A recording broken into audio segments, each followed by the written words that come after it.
بسم الله الرحمن الرحيم إن الحمد لله ونحمده ونستعينه ونستغفره ونعوذ بالله من شرور أنفسنا ومن سيئات أعمالنا من يهدي الله فلا مضل له ومن يضلل فلا هادي له أشهد أن لا إله إلا الله وحده لا شريك له وأشهد أن محمدا عبده ورسوله يا أيها الذين آمنوا اتقوا الله حق تقاته ولا تموتن إلا وأنتم مسلمون يا أيها الذين آمنوا قولوا قولا سديدا يصلح لكم أعمالكم ويغفر لكم ذنوبكم ومن يطع الله ورسوله فقد فاز فوزا عظيما فإن أصدق الحديث كتاب الله وخير هدي محمد صلى الله عليه وسلم وشر الأمور محدثاتها وكل محدثة بدعة وكل بدعة ضلالة وكل ضلالة في النار. அல்லாஹ்வின் நல்லடியார்களே, அல்லாஹ் எவ்வாறு இந்த சபையில் நம்மை ஒன்று கூட்டியுள்ளானோ அவர்களையும், இன்னும் இந்த உரையை யார் யாரெல்லாம் கேட்க இருக்கின்றார்களோ அவர்களையும், இன்னும் நம்மை பெற்றெடுத்த தாய் தந்தர்களையும் மறுமையில் மேலோருடைய சபையில் உயர்த்துவதற்கு பிரார்த்தித்தவளாக எனது உரையை ஆரம்பம் செய்கின்றேன். இன்றைக்கி நான் எடுத்துக்கிட்ட தலைப்பு பார்த்தா இது வரைக்கும் நான் ஒரு புது தலைப்பாக உங்களுக்கு ஃபீல் ஆகிருக்கும்னு நினைக்கிறேன். என்னுடைய பயான் தொடர்ந்து கேட்குறவங்களுக்கு, சரியா, தொடர்ந்து கேட்குறவங்க ஜன்னத் சிஸ்டருடைய தலைப்பு இது கிடையாது அப்படின்ற மாதிரி ஒரு ஃபீல் வந்திருக்கும் அப்படின்னு நான் நினைக்கிறேன். ஏன்னா நான் ஏன்னா மேக்ஸிமம் நான் பேசுகிறது எல்லாமே உள ரீதியாக அவங்கள அந்த மைண்ட்லேயே தான் நான் தலைப்பை தேடுவேன். ஸோ இந்த தலைப்பை தேர்ந்தெடுத்ததுக்கான காரணம் என்னென்னா, இதுவுமே உள ரீதியாக பேசக்கூடிய ஒரு தலைப்பு தான், சரியா. ஸோ இதை அல்லாஹ் குரானில் சொல்லும்போது, இந்த தூய்மை அப்படின்ற விஷயத்த அல்லாஹ் சொல்லும்போது அவங்கள நேசிக்கிறேன்னு சொல்கிறான். தூய்மையாக இருக்கிறவங்கள அல்லாஹ் நேசிப்பானா? அல்லாஹ் நேசிக்கிறான் அப்படின்னா அவங்களுக்குன்னு ஒரு கேட்டகரி இருக்கணும்ல. என்னை வணங்குறவங்கள நேசிக்கிறேன்னு சொல்லலாம், எனக்காக அறுத்து பலியிடுறவங்கள நேசிக்கிறேன்னு சொல்லலாம். அல்லாஹ் ஒருத்தவங்களை நேசிக்கிறானா, அவன் அந்த மனுஷன் அல்லாஹ் நேசிக்கிற விஷயம் இல்லை, அல்லாஹ் நேசிக்கிறேன்னு சொல்கிறான். அப்போது அந்த கேட்டகரி எவ்வளோ பெரிய கேட்டகரியாக இருந்தால், அந்த சுத்தம்ன்ற கேட்டகரி எவ்வளோ பெரிய கேட்டகரியாக இருந்தால் அல்லாஹ் நேசிக்கக்கூடிய ஒரு விஷயமா இருக்கும் இல்லையா. அதனால்தான் இந்த தூய்மையை அறிவியல் பார்வையும் கொண்டு வந்துட்டு அல்லாஹுடைய பார்வை அதில் எந்த அளவுக்கு வெயிட்டேஜ் கொடுக்குது, அப்போ அது இஸ்லாம் எப்படி நம்மளுக்கு வலியுறுத்துது அப்படின்ற இந்த வாரமும், அடுத்து இந்த தூய்மையை அல்லாஹ் எதோட மிங்கிள் பண்ணுறான் அப்படின்றத இன்ஷா அல்லாஹ் நம்ம அடுத்த வாரமும் நம்ம பார்க்கலாம், சரியா. இன்ஷா அல்லாஹ் தொடர்ந்து இப்போ கிடச்சிச்சின்னா, அதாவது அடுத்த வாரம் யாராவது சொன்னாலும் அதுக்கு அடுத்த வாரம் இன்ஷா அல்லாஹ் நம்ம பார்க்கலாம். அப்போ தூய்மை அப்படின்ற ஒரு குணம் இருக்குது இல்லையா, அல்லாஹ் நேசிக்கக்கூடிய ஒரு குணமாக சொல்கிறான். அல்லாஹ் குரானில் சொல்லும்போது இன்னல்லாஹ யுஹிப்பு முத்தஹிரீன் அப்படின்னு நல்லா சொல்லுவோம். தவ்வாபீன வல் முத்தஹிரீன் சொல்லுவோம். அப்போது அல்லாஹ் நேசிக்கக்கூட நான் லவ் பண்ணுறேன் அப்படின்னு சொல்கிறான்னா, அப்போ அதில் என்ன இருக்கும்? அவன்லாம் அவளை லவ் பண்ணுறான்னா அப்போ என்ன அவன்கிட்ட இருக்குது அப்படி சொல்ல மாட்டோம். அப்போ அல்லாஹ் ஒருத்தவங்களும் அதை லவ் பண்ணுறான் அப்படின்னு சொன்னால், அப்போ அது எவ்வளோ பெரிய விஷயமா இருந்தால் அந்த விஷயத்துக்காக அல்லாஹ் அவ்வளோ ஒரு முக்கியத்துவம் கொடுத்துருப்பான். நம்ம அந்த மாதிரி ஒரு கண்ணோட்டத்தில் பார்க்குறோமா. ஏன்னா என்னுடைய வகுப்பு பொறுத்த வரைக்கும் கண்ணோட்டத்தை மாத்திரத்தான் என் வேலை, சரியா. இது ஏற்கனவே தெரியாத விஷயத்த, புது விஷயத்தை நான் கொண்டு வரணுன்றதை நினைக்க மாட்டேன். நம்ம ஒரு விஷயத்தை அணுகுன முறையோ அந்த அணுகிற கண்ணோட்டமோ அந்த வேற ஒரு கண்ணோட்டத்தில் இப்போ நம்ம பார்க்கும்போது ஒரு ஆழம் என்ன, அப்போ அல்லாஹ் அதில் மூலமாக என்ன சொல்ல வந்திருக்காங்க, இஸ்லாம் நமக்கு இது என்ன சொல்லித்தருது அப்படின்னு சொல்லிட்டு நாம் புரிஞ்சுக்கிட்டு நம்மளுடைய வாழ்க்கைக்குள்ளே அது போகும். ஏன்னா நம்ம இது வரைக்கும் அணுகுன முறை எப்படி இருந்துச்சு அப்படின்னு, நீங்கள் ஒரு இந்த க்ரைம்லாம் எடுப்பாங்க தெரியுமா, அந்த போலீஸ்லாம் இருப்பாங்கள்ல, க்ரைம் ஆஃபீஸர்லாம் இருக்காங்கள்ல, அவங்களாம் என்ன செய்வாங்கன்னா, அப்படியே தகவல் சேகரிச்சுட்டே வந்துட்டு ஒரு கதை க்ளோஸ் ஆகலைன்னு வச்சுக்கோங்களேன், எங்கேயோ இடிக்குதே, ஏன் க்ளோஸ் ஆக மாட்டேதுன்னா அப்பப்போ அங்கங்கே என்ன செய்வாங்க, நோட்ஸ் எடுத்துக்கிட்டே வருவாங்கல்ல, அதெல்லாம் ஃபஸ்ட்லேருந்து பார்ப்பாங்க. சரி எல்லாத்தையும் அழைச்சிரு, ஃபஸ்ட்லேருந்து பார்க்கலாம் அப்படின்னு சொல்லிட்டு இந்த கண்ணோட்டத்தை மாற்றி, ஓகே இது வந்திருக்கா அப்படின்ற மாதிரி பார்த்துக்கிட்டே வருவாங்க. அப்போ அவங்களுக்கு புது வியூகம் கிடைக்கும். இதே மேபி அந்த திருடனை எங்கேயோ டச்சே பண்ணிகிட்ருப்பாங்க அந்நேரத்துக்கு, இல்லை அந்த ஒரு கொலைக்காரனையும் அணுகிட்டு இருப்பாங்க. இந்த மாதிரி படிச்சிருந்தா இருக்கிறானே, நம்ம இதை விட்டுட்டு இப்படி தாண்டி வந்தோம் அப்படின்ற மாதிரி ஒரு அணுகுமுறை அந்த மாதிரி இருக்கும். அப்போ நாமளும் இத்தனை நாளாக இஸ்லாத்தை அணுகின முறையை சேஞ்ச் பண்ணணுன்றது தான் வேலை. ஏன்னா இஸ்லாமை நம்ம சரியாக அணுகியிருந்தோம் அப்படின்னா அது நம்மளை மாற்றிருக்கும். அப்படித்தான் இஸ்லாம் நமக்கு தெரிஞ்சிருக்கு. ஒரு ஒரு ஐயாமல் ஜாஹிலியா காலத்தில் இஸ்லாம் வருது, அங்கே இருக்கிற மக்கள் எல்லாமே டிரான்ஸ்ஃபர் ஆகிட்டாங்க. ஒரு ஒரு என்னது மதுக்கு அடிமையாக இருந்தவங்க மாறிட்டாங்க, விபச்சாரத்துக்கு அடிமையாக இருந்தவங்க மாறிட்டாங்க, மோசமான பழக்க வழக்கங்கள் இருந்தவங்க எல்லாம் மாறினாங்க இல்லையா? அப்போ இஸ்லாம் நம்மக்கிட்டையுமே இருக்குது. என்ன மாற்றம் எனக்குள்ளே இருந்துச்சு அப்படின்னு சொன்னால் எந்த மாற்றம் இல்லை, நான் இருக்கிறேன், இஸ்லாமும் என் கூட இருக்குது. அப்படி தானே நம்ம போய்கிட்டே இருக்கிறோம் இல்லையா?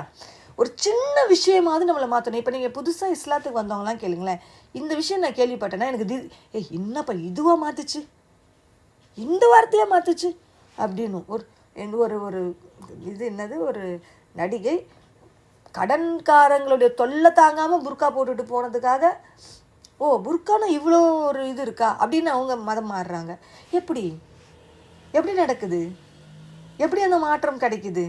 ஒரு சின்ன விஷயம், நம்மளும் தான் டெய்லி புர்கா போடுறோம், நம்மளுக்கு எந்த மாற்றமும் வரலையே. ஒரு ஃப்ரெண்டு பேசிக்கிறாங்க, முஸ்லீமாக இல்லாமல் மரணிச்சிடாதப்பா அப்படின்னு சொன்ன ஒரு வார்த்தை, அந்த எதிர்க்க இருந்த அந்த மனுஷன் ஒரு புத்த துறவியாக இருந்தவர். அவர் ஒரு இந்துலேருந்து இதுக்கு போய் புத்தமாக மாறி நல்ல ஒரு சைக்காலஜிஸ்ட்டு. அவர் மாறினது அந்த வார்த்தை அவரை மாற்றி இஸ்லாத்தில் பெரியார்தாசன் இருந்த ஒரு மனுஷனை அப்துல்லாவை மாற்றி மௌத்தாக்க வச்சிச்சு. இவங்களுடைய அந்த சேஞ்சஸ்ஸு இப்போ இன்னுமே இஸ்லாத்துக்குள்ளே வர்றவங்களுடைய கதைகளை நீங்கள் பாருங்களேன், எல்லாத்தையும் ஃபுல்லாக கரைச்சி குடிச்சிட்டு தான் வந்தேன்னு சொல்ல மாட்டாங்க யாருமே. இதுதான் மாற்றுச்சு, ஏன்னா அது தான் மாற்றுச்சின்னுவாங்க. நம்ம எங்கே மாறணும்னு சொல்லிக்க முடியும் சொல்லுங்கள்? இன்றைக்கி நான் மாறினேன், எனக்கு இன்றைக்கி ஒரு புத்துணர்வு கிடச்சிச்சு, அதுலேருந்து என் வாழ்க்கை முறையே மாறிச்சு, நான் எல்லாத்தையும் இப்படி மாற்றிக்கிட்டேன் அப்படின்ற மாதிரி என்ன இருக்குது நம்ம சொல்கிறதுக்கு? பேசுகிறதும் வாழ்க்கையும் ஒன்றும் கிடையாது. நம்ம பேச விட்டால் நம்ம பேசிக்கிட்டே இருப்போம், அது வேற. எனக்கு என்ன நடந்துச்சுன்றதான் நம்ம பார்க்கணும் இல்லையா? அப்போ அதுதான் அணுகுமுறை, இஸ்லாத்தை அணுகிற முறை. அப்போ இந்த தூய்மையை அல்லாஹ் அவனுடைய இதில் கொண்டு வரான். அவனுக்கு பிடிச்ச ஒரு கேரக்டராக அதை மாற்றுறான். எனக்கு பிடிச்ச கேரக்டர் இது, அதனால நான் அவனை லவ் பண்ணுறேன். இப்போ நீங்கள் ஒருத்தவங்களை பார்த்து லவ் பண்ணுறீங்க அப்படின்னா தட் மீன்ஸ் அந்த ஆண்களுக்கு பெண்களுக்கு வர லவ் நான் சொல்லலை. ஒருத்தவங்க மேலே ஒரு அன்பு பாசம் அதெல்லாம் வரும் இல்லையா? அப்போ அவங்களுக்கு ஒரு கேரக்டர் இருந்தால் தான் உங்களுக்கு அவங்கள பிடிக்கும். சாதாரணமாக இப்போ நல்ல படம் வரைகிறாங்கன்னு உங்களுக்கு அவங்கள பிடிக்க போதா, இல்லை நல்ல வீடு பெருக்கிறாங்கன்ட்டு பிடிக்குமா? நீங்களும் உங்களுக்குன்னு ஒரு கேட்டகரி இருக்கும்ல, எனக்கு பிடிக்கணும்னா இப்படி இருக்கணும் அப்படின்னு ஒரு கேட்டகரி இருக்கணும். ஒரு மனுஷனுக்கான கேட்டகரி நம்ம வச்சுருக்குறோம்ல, நமக்குன்னு சொல்லிட்டு. அப்போ அல்லாஹ் தனக்குன்னு ஒரு கேட்டகரி வச்சுருக்கான், இப்படிலாம் மனுஷன் இருந்தால் பிடிக்கும்னு சொல்லிட்டு. அப்படி அல்லாஹ் நம்மை உலகை படைத்த அல்லாஹ் தனக்கு பிடிச்ச ஒரு கேட்டகரியாக வச்சுருக்கிற ஒரு விஷயத்த உண்மையாக மனசாட்சி தொட்டு சொல்லுங்கள், இஸ்லாமில் நம்ம எந்த அளவுக்கு அதுக்கு முக்கியத்துவம் கொடுக்குறோம் அப்படின்னு சொல்லிட்டு. அறிவியல் இப்போ கண்டுபிடிச்சது, அறிவியல் ரீதியாக அதில் இருக்கிற நன்மைகள் எல்லாமே, இந்த சுத்தத்துடைய நன்மைகள் எல்லாம் இப்போ கண்டுபிடிச்சது. இன்றைய உலக அறிவியல் முன்னேற்றத்துக்கு பஞ்சம் இல்லாமல் இருக்குது இல்லையா? அப்போ அதே நேரத்தில் பலவிதமான நோய்களும் பஞ்சம் இல்லாமல் இருக்குது. அது எல்லாமே இப்போ உலகம் என்ன மாறிக்கிட்டு இருக்கு. வருஷத்துக்கு ஒரு நோய் பிரபலமாயிட்டே வருது. போன கொரோனா திரும்பி வருதுன்னு எல்லாருக்கும் வயிற்றில் புளியை கரைக்குது இல்லையா? ஒருத்தருக்கு ஒரு சாசுன்னா, அப்புறம் பறவை காய்ச்சல்னா இல்லையா, பன்றி காய்ச்சல்னா, அப்புறம் கொரோனான்னா என்னென்னவோ பேர் வச்சுக்கிட்டே இருக்கிறாங்க இல்லையா? என்னதான் உலக அளவில் இந்த தூய்மையை கடைப்பிடிக்கிற சிங்கப்பூராக இருந்தாலும், இங்கே அமெரிக்காவாக இருந்தாலும், நம்ம இந்த ஊரில் போட்டால் சோறை கீழே போட்டு தின்னலான்னு சில ஊரெலாம் சொல்லுவாங்க. எந்த நோயாக இருந்தாலும், ஆனால் அந்த ஊர்லேருந்து தான் பிறந்தே வருது, அந்த ஊர்லேருந்து தான் நோய் பிறந்தே வருது. இப்போ காரணம் இல்லையா? நம்ம என்ன செஞ்சுக்கிறோம், கப்பல் வழியாவோ இல்லை விமான வழியாவோ எது வழியாவோ இறக்குமதியே எங்கெங்கே பார்த்தாலும் ஆயிடுது. அப்போ நம்ம யோசிக்கிறோமா, எவ்வளோ பெரிய என்ன தான் அறிவியல் கண்டுபிடிப்பு இருந்தாலும் இதெல்லாம் எப்படி நடக்குது? இங்கே எங்கே நம்ம இஸ்லாம் நம்ம உள்ளே வருது? ஏதாவது ஒரு இதில் சவுதி அரேபியாவிலேருந்து இது வரைக்கும் நம்மளுக்கு இந்த மாதிரி கொள்ளை நோய் வந்துச்சு, இந்த மாதிரி கிருமி வந்துச்சு, இது கொண்டுட்டு வர முடியல. அல்ஹம்துலில்லாஹ். இப்போ வரைக்கும் அல்ஹம்துலில்லாஹ் சொல்லிக்கலாம். ஏன்னா இதுக்கப்புறம் அந்த சவுதி அரேபியா போயிட்டு இருக்கிற மாற்றம் வேற மாதிரி இருக்குது சொல்கிறேன். ஏன்னா அல்லாஹ் பாதுகாக்கப்பட்ட ஒரு நகரமாக அதை அல்லாஹ் மாற்றிட்டான். அல்லாஹ் அபயம் பெற்ற இடமா அந்த 2 இடத்தையும் மாற்றிட்டான். தஜ்ஜாலுமே உள்ளே நுழைய முடியாத ஒரு இடமா அது இருந்துக்கிட்டு இருக்கு. அப்போது நம்ம அந்த நோய் இந்த மாதிரி விஷயங்கள் அப்படின்னு பார்க்கும்போது இஸ்லாம் நமக்கு எவ்வளோ அழகான விஷயங்கள் எல்லாம் சொல்லி கொடுத்துருக்கு. அதுவும் இப்போ இல்லை, எவ்வளோ முன்னேற்றங்கள் இந்த காலத்தில் அடைஞ்சிருந்தும் கூட ஒரு சின்ன நோய், ஒரு சின்னோண்டு கண்ணுக்கு தெரியாது கிருமியை அடக்கிறதுக்கு ஒன்றுமே முடியல. 1400 வருஷத்துக்கு முன்னாடியே எந்த ஒரு என்ன சொல்கிறது, ஒரு நவீன வளர்ச்சியுமே இல்லாத இருண்ட காலம் சொல்லலாம் இஸ்லாமிய அந்த விஷயம் வரும்போது. அப்போது இஸ்லாம் இந்த காலத்தில் இருக்கிறவங்களுக்கு சரி தூய்மை என்ன அப்படின்றது எவ்வளோ அழகாக போதிச்சுட்டு போயிருக்கு தெரியுமா. எப்படி நோய் தடுத்துக்கணும் அப்படின்ற முறைகளை பாடமாக நம்மளுக்கு சொல்லி கொடுத்துருக்கு. ஏன்னா நம்ம பாடமாக படித்தது கிடையாது, இதுதான் பிரச்சனை.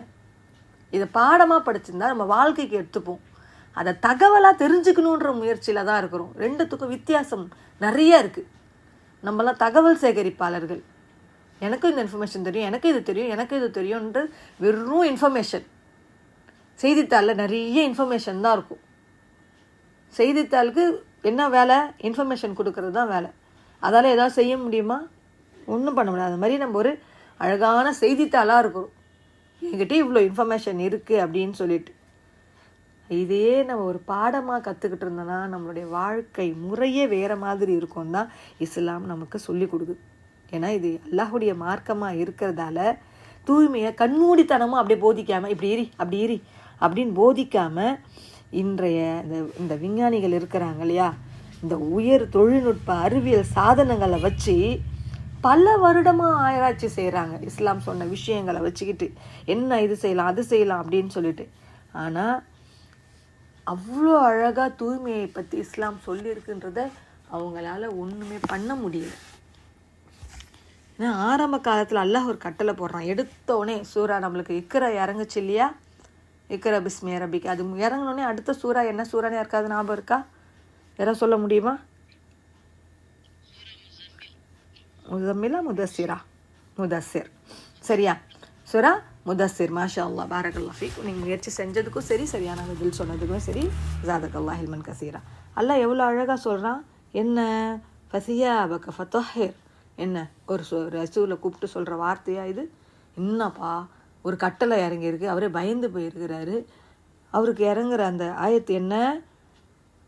ஃபஜ்ஜஹஸ ஃபஹ்ஜுர், உன் ஆடையை தூய்மைப்படுத்திக்கோங்க, அசுத்தத்தை வெறுத்துக்கோங்கன்னு சொல்கிறான் அல்லாஹ்.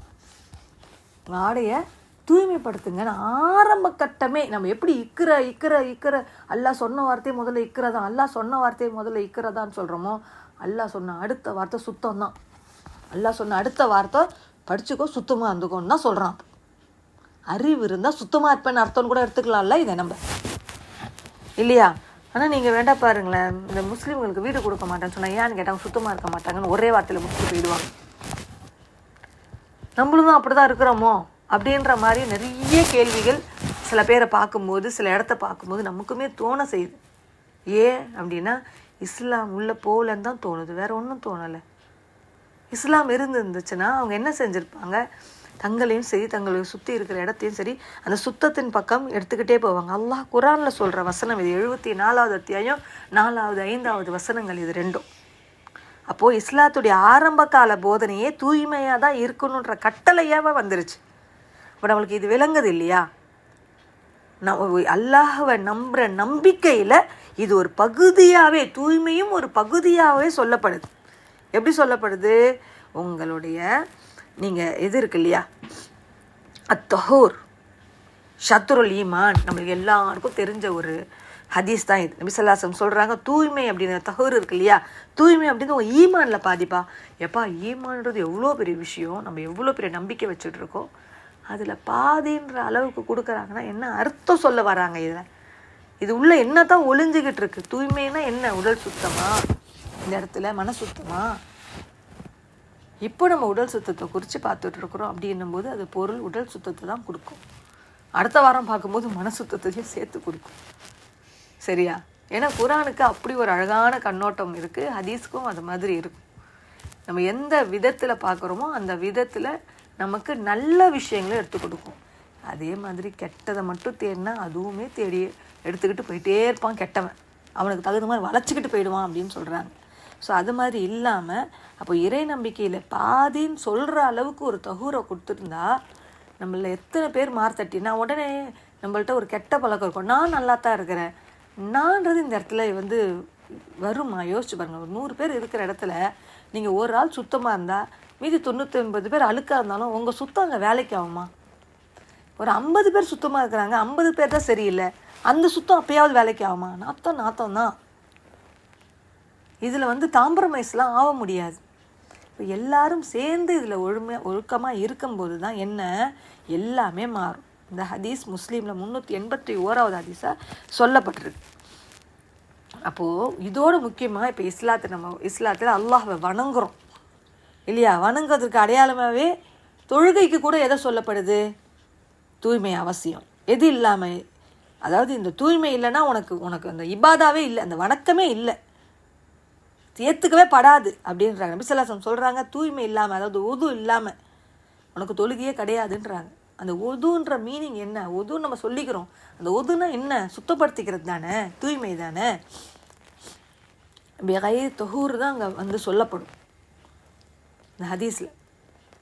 முஸ்லீமில் 382வது ஹதீஸாக பதிவு செய்யப்பட்டிருக்கு.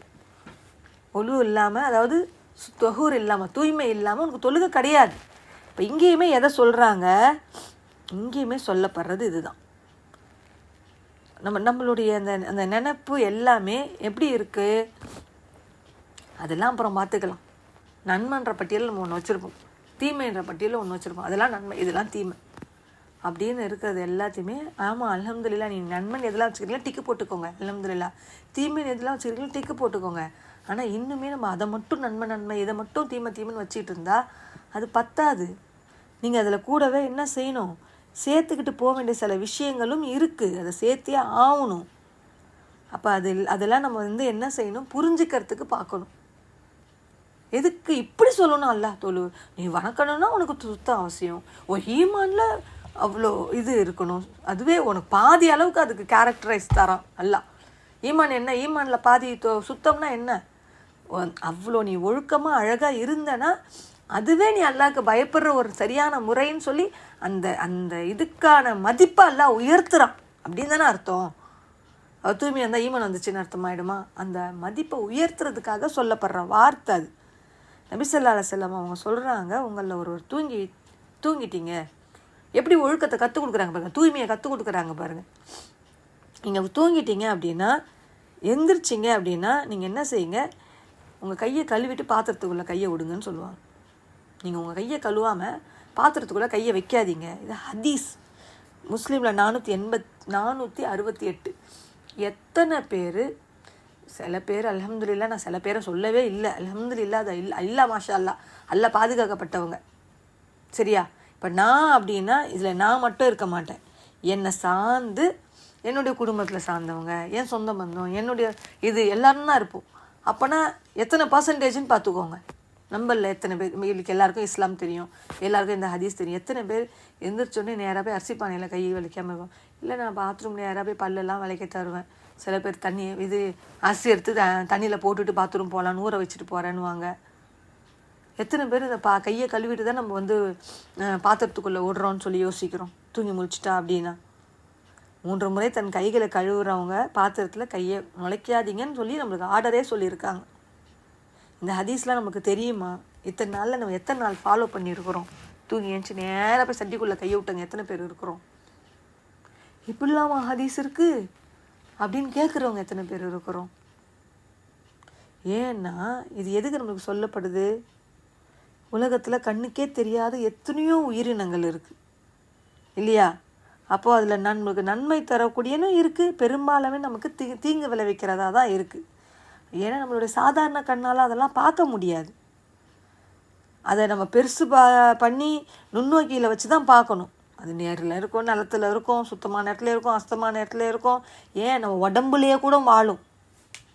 நாடா புழுன்னு ஒரு புழு இருக்குது, அது நம்ம உடம்புக்குள்ளே, வயிற்றுக்குள்ளே, குடலுக்குள்ளே தான் அது வளரும் தெரியுமா? நம்ம உடம்புல எத்தனை நுண்குருமிகள் கண்ணுக்கு தெரியாமல் இருக்க தெரியுமா? ஏன்னா நம்ம உடல் தான் அதுக்கு தேவையான இடம் அப்படின்னா அது அந்த இடத்துல தான் வாழ்ந்தாகும். ஏன் நம்ம தலையில் பேன் இல்லை, அது ஒரு உயிரினம், எங்கே போய் வாழும்? நம்ம தலையில் தான் வாழும். அதை வச்சுட்டு எத்தனை பேர் இருக்கிறோம்? அப்போ எவ்வளோ கிருமிகளோடு இருந்துக்கிட்டு தான் இருக்கிறோம். அப்போ இப்படிலாம் நம்ம இந்த நோய் வாழ்ந்துட்டு இருக்கும்போது இப்போ நோய் கிருமிகளோடு நம்ம இருப்போன்றதால தான் உள்ளே இருக்கிற உடல் உறுப்புகளுக்கு அந்த கோளாறுகள் வரக்கூடாதுன்றதுனால தான் எல்லாம் எவ்வளோ அழகாக சொல்கிறான், இந்த மாதிரி நீங்கள் செஞ்சுக்கோங்க.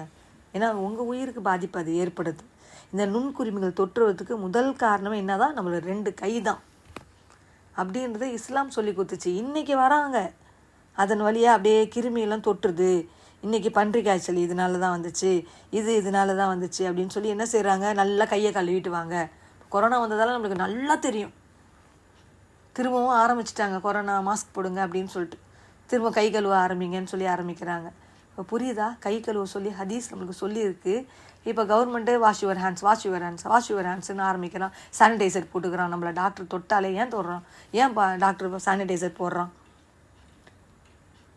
யோசிச்சுருக்கிறோமா? அந்த கொரோனா டைமில் எல்லாம் நம்மளுக்கு ஞாபகம் வந்துச்சு.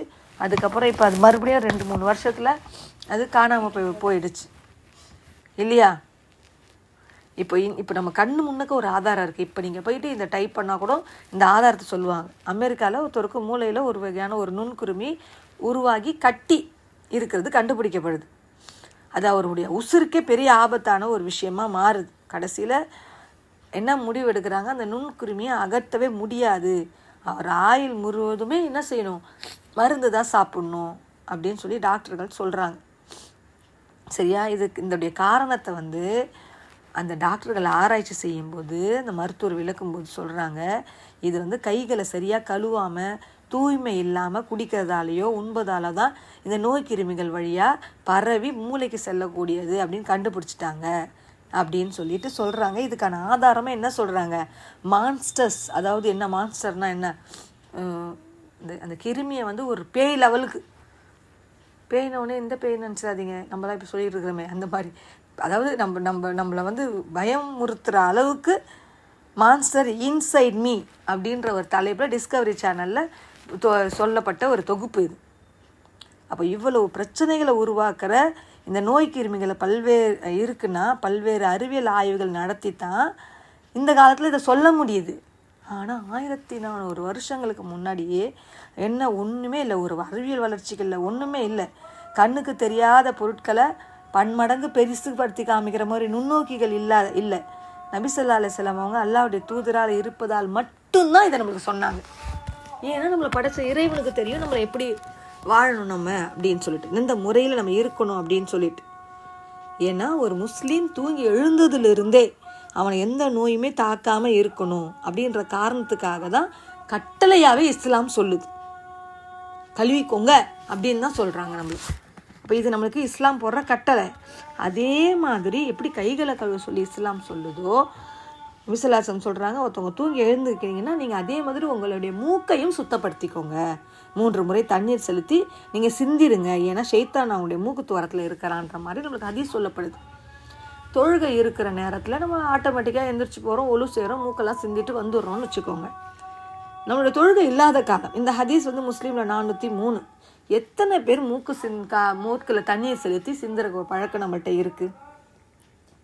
நம்ம ஒது செய்கிற மாதிரி தான் ஒரு நாளைக்கு 5 முறை இந்த விஷயத்தை ஆட்டோமேட்டிக்காக செஞ்சுருவோம். குறைஞ்சபட்சம் 4வது ஒரு வக்துக்கு 2த்தையுமே நம்ம தொழுதா கூட, ஒரு பயானில் 2த்தையும் சேர்த்து தொழுதா கூட எப்படி 4 குறைஞ்சபட்சம் 4 முறையாவது நம்ம என்ன செஞ்சிடுவோம், இந்த மாதிரி பண்ணிவிடுவோம். அப்போ வலியுறுத்தி நபி ஸல்லல்லாஹு அலைஹி வஸல்லம் சொல்கிறாங்க அப்படின்னா எவ்வளோ விஷயம் இருக்கணும் இல்லையா? இஸ்லாம் ஒவ்வொரு இந்த தூய்மைக்குன்னு பிரத்யோகமாக சொல்லுது பாருங்க. கைகளை கழுவிக்கோங்க, மூக்கு துவாரத்தை சுத்தம் பண்ணிக்கோங்க. ஏன்னா இன்டர்னலாக இது வழியாக உள்ளே போகிறதால என்ன சொல்லித்தராங்க நமக்கு? இந்த விஷயத்த சொல்லித்தராங்க. நம்மளுடைய இந்த இது எல்லாம் போகுது அப்படின்னு சொல்லிட்டு இல்லையா? இது புரிதல் நம்மளுக்கு இருக்கணும். நம்ம மேலோட்டமாக தகவல், எனக்கும் இந்த தகவல் தெரியும், இது எனக்கு ஏற்கனவே தெரியும் தானே, அந்த பழக்கம் தான் நம்மள்கிட்ட இருக்கே தவிர இது என்னுடைய வழக்கமாக மாறிடுச்சு. எப்படி இது வந்து ஒரு வழக்கமாக எனக்கு மாறிடுச்சு அப்படின்ற அந்த நினப்பு நம்மகிட்ட ரொம்ப கம்மி. கடமைக்கு செய்கிறோம். இஸ்லாம் சொன்ன தூய்மைக்காக, இஸ்லாம் என்ன நான் சுத்தமாக இருந்தால் அல்லாஹ் பிடிப்பான் அப்படின்ற ஒரு காரணத்துக்காக, அந்த மாதிரிக்காக நம்ம செய்கிறோமா? அல்லாஹ் குரானில் சொல்கிறான். அல்லாஹ் குரானில் சொல்கிறான் 5வது அத்தியாயம் 6வது வசனத்தில், இறை நம்பிக்கையாளர்களே, நீங்கள் தொழுகைக்கு போனால் உங்களோட முகங்களைய கைகளை முழங்கை வரைக்கும் கழுவிக்கோங்க, உங்களை தலைகளை நீரால் தடவிக்கோங்க, உங்கள் கால்களை கரண்டை வரை கழுவிக்கோங்க அப்படின்னு சொல்கிறோம். இது எல்லாம் எப்போ செஞ்சோம்? கொரோனாவில் இல்லை? இதெல்லாம் எப்போ சுத்தோன்ற பேரில் செஞ்சுட்டு இருந்தோம். இது ஒரு நாள் நம்ம செஞ்சுக்கிட்டே தான் இருக்கிறோம். நம்ம தலையை மட்டும் எல்லாம் தடவை சொல்கிறதால என்ன ஃபாய்தா அப்படின்னு நம்ம யோசிக்கிறோம். இது எவ்வளோ பெரிய அந்த நரம்பியல் விஷயங்களுக்கு உதவியாக இருக்குது தெரியுமா? நம்ம தலையில் எவ்வளோ பெரிய விஷயங்கள், இதுக்குள்ளே எவ்வளவு அறிவியல் புதைஞ்சு கிடக்குது தெரியுமா? நம்மள ஒரு விஷயத்துலையும் சுத்தம் கத்தி சொல்லும்போது அப்படியே இந்த அளவுக்கு சொல்லுவாங்களா? ஒரு மர்மஸ்தானத்தில் முடிய நீக்கிற அளவுக்கு இஸ்லாம் நமக்கு சொல்லி தருதா? அவங்களோட இன்னர் பார்ட்டிலேருந்து அந்த தேவையில்லாத முடிகளை அகற்ற வரைக்கும் இஸ்லாம் சொல்லி தருமா? தூய்மை விஷயத்தில் எவ்வளோ இறங்கி இஸ்லாம் நமக்கு பாடம் கற்றுக் கொடுக்குது. விசலாசம் சொல்கிறாங்க, ஒரு வாரத்தில் ஒரு நாளாவது தன் தலையையும் உடலின் மற்ற பகுதிகளையும் கழுவது ஒரு முஸ்லீம் மீது கடமை. இந்த ஹதீஸ் எத்தனை பேருக்கு தெரியும்? புகாரில் 898வது ஹதீஸாக பதிவு செய்யப்பட்டிருக்கு. வாரத்தில் ஒரு நாளாவது தன் தலையையும் உடலின் மற்ற பகுதிகளையும் கழுவுவது ஒரு முஸ்லீம் மீது கடமை. நானும் டெய்லி குளிச்சுற பழக்கம் தான் எனக்கு. அல்ஹம்துலில்லாஹ், நல்ல விஷயம்.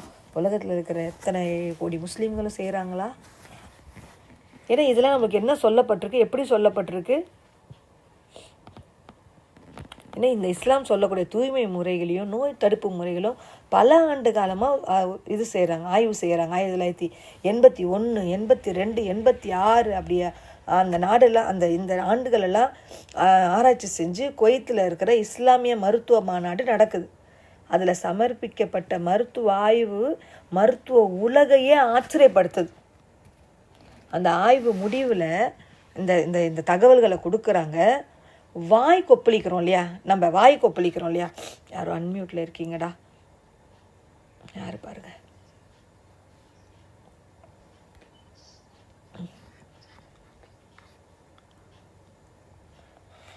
உழு செஞ்சு நம்ம வாய் குப்பிளிக்கிறத ஒரு நாளைக்கு 5 வேளை நம்ம தொழுகைக்காக உழு செய்யும்போது வாய் குப்பிளிக்கிறோம் இல்லையா? இது வாயில் இருக்கிற கணக்கற்ற நுண் கிருமிகள் அகற்றுது. வாயில் இருக்கக்கூடிய கண்ணுக்கு தெரியாத நுண் கிருமிகள் வகைகளே 500 தாண்டிடும். 500 நுண்கிருமிகள் வாய்க்குள்ளே இருக்கான். வேறு வகையான நுண்கிருமிகள். நான் ஒரே வகை சொல்லலை, ஒரு வகையில் நிறையா இருக்கும், லட்சக்கணக்கான கிருமி இருக்கும். வகையில் 500 சொல்கிறேன் நான். நீங்கள் எத்தனை வகையான வாழைப்பழம் பார்த்துருப்பீங்க? வாழைப்பழம்னாலே நமக்கு ஞாபகம் வருது, ஒன்றா ஞாபகம் வரும். அது மாதிரி அப்போ இத்தனை 500 தாண்டிடும். வாயில் 1 மில்லியன் மீட்டருக்கு சுமார் 1 கோடி, ஒரு மில்லிமீட்டருக்கு 1 கோடி நுண்கிருமிகள் இருக்குது. அந்த கண்ணுக்கு தெரியாத புஞ்சை நுண்கிருமிகள் வகையிலும் அதில் லார்வா முட்டையெல்லாம் இருக்கான் வாய்க்குள்ளே. லார்வானா என்ன? அது முட்டை. இதெல்லாம் இருக்குது. அதில் பல்லுக்கிடையே உணவு துகள்களை சாப்பிட்றதுனால பலவிதமான அந்த உணவு துகள்கள் மூலம் எண்ணிக்கையில் அமிலங்களாக மாறுது. இந்த வகை கிருமிகள் வளருவதற்கு காரணமாக அமையுது. அப்போது நமக்கு வாய் கொப்பளிக்கிறதால எவ்வளோ நுண்கிருமிகள் அகற்றப்படுது அப்படின்றத இங்கே சொல்ல வராங்க. நபி ஸல்லல்லாஹு அலைஹி வஸல்லம் மௌத்தாகும் போது கூட ஒரு விஷயத்தை செஞ்சுட்டு மௌத்தானாங்க. என்ன செஞ்சாங்க? நம்ம எல்லாருக்கும் நல்லா தெரியும். என்ன செஞ்சுட்டு மௌத்தானாங்க? என்ன? மாஷா அல்லா பாரக்கல்லா, மிஸ்வாக் செய்துட்டு மரணம் அடைகிறாங்க. ஏன்? அந்த நுண்கிருமியில் சாவடிக்கணும்னு அவங்களுக்கு அப்போ தெரியுமா? அல்லாஹ்கிட்ட போகிறோம், எல்லா கிருமியும் சாவடிச்சிட்டு போகிறான்னு தெரியுமா? நானே மூத்தாக போகிறேன், பல்ல வலிக்கிட்டு போனால் என்ன பிரயோஜனம்னா போனாங்க? சுத்தம் எனக்காக அல்லாஹ் இறக்கி சொல்லிட்டான். பல் துலக்கிறதுல அவ்வளோ இது இஸ்லாம் வலியுறுத்தி சொல்லுது. நபி ஸல்லல்லாஹு அலைஹி வஸல்லம் சொல்கிறாங்க, பல் துலக்குவதும் வாய்க்கு சுத்தத்தையும் இறைவனிடத்தில் பொருத்தத்தையும் பெற்றுத்தருது. நம்மளுடைய வாய் சுத்தம் அல்லாஹ்கிட்ட ஒரு பொருத்தத்தை பெற்றுத்தருது. அல்லாஹ்வுடைய பொருத்தம் கிடைக்கணுன்றது சாதாரணமா? அல்லாவுடைய பொருத்தம் வேணும். அதனால நான் இப்போ பல்லு விளக்கணும்னு யாராவது பல்லு விளக்கி இருக்கிறோமா? காலைல எந்திரிச்சா என் தலை எழுத்து நான் பல்ல விளக்கணும், இல்லைன்னா என் வாய் ஒரு மாதிரியா இருக்கும், நான் பல்லு விளக்கணும். அப்படித்தானே பல்லு விளக்கிருக்கிறோம். நோன்பு டைமில் சாயந்தரத்தில் பல்லு விளக்குறதுக்கு, நோன்பு திறக்கிறதுக்குன்னு பல்லு விளக்குவோம். அல்லாவுடைய பொருத்தத்திற்காக பல்லு விளக்கிருக்கிறோமா?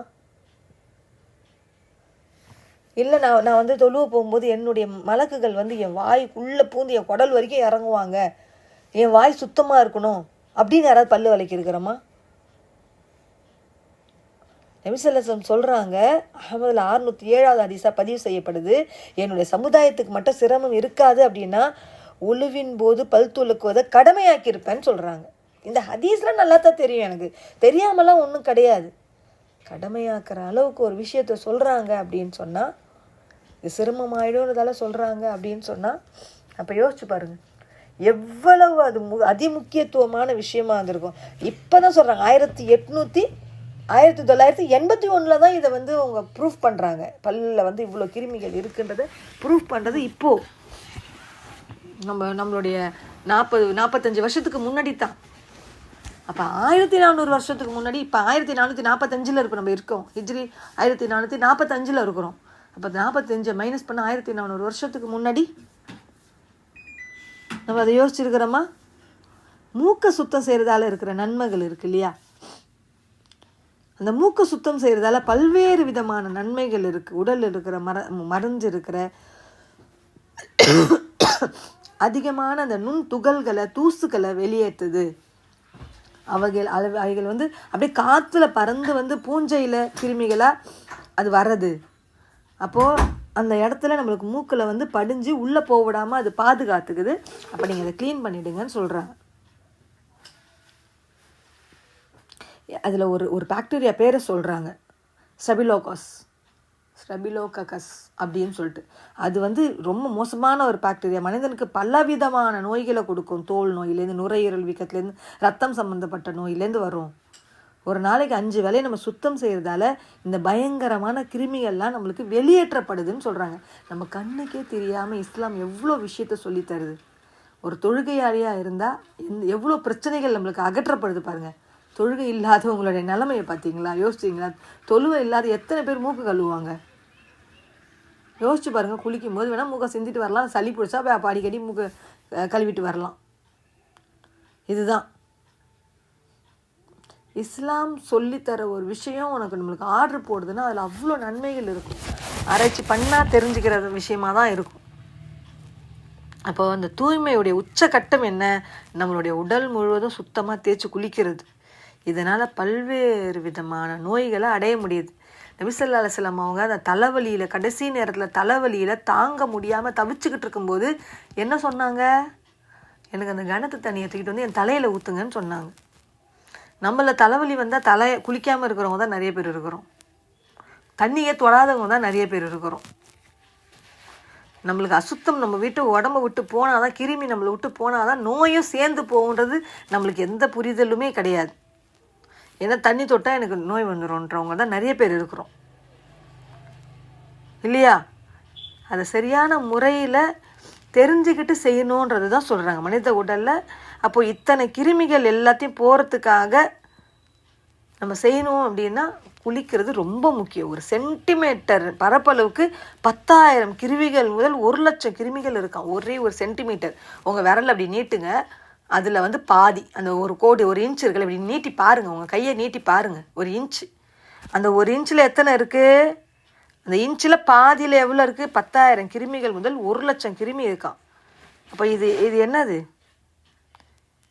அதுவும் முக்கியமாக நம்ம காற்று படாத சில இடங்கள் இருக்கு இல்லையா, அங்கெல்லாம் 10 லட்சத்துலேருந்து 50 லட்சம் வரைக்கும் இருக்குமா. நம்ம தேய்ச்சி குளித்தாதான் 90% நம்ம உடம்பை விட்டு போவோம்னு சொல்கிறாங்க.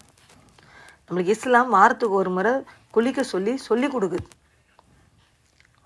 நீங்கள் இத்தனை நாளைக்கு முறை உங்களுடைய தேவையற்ற அந்த முடிகளை அகற்றணும்னு சொல்லி கொடுக்குது. ஏன்னா நோய்கள் பரவாமல் தடுக்கிறதுக்கு இப்போ தான் கண்டுபிடிச்சிருக்கிறாங்க. ஆனால் நம்மளுக்கு இஸ்லாம் ரொம்ப அழகாக இந்த சுத்தத்தை சொல்லி கொடுத்துருச்சு. நான் முன்னாடியே சொல்லியிருக்கேன். ஏன்னா முதல்ல முன்துவாரம் கழுவணுமா பின்துவாரம் கழுவணுமான்ற அளவுக்கு நம்ம சுத்தத்தை பேண சொல்லியிருக்கு.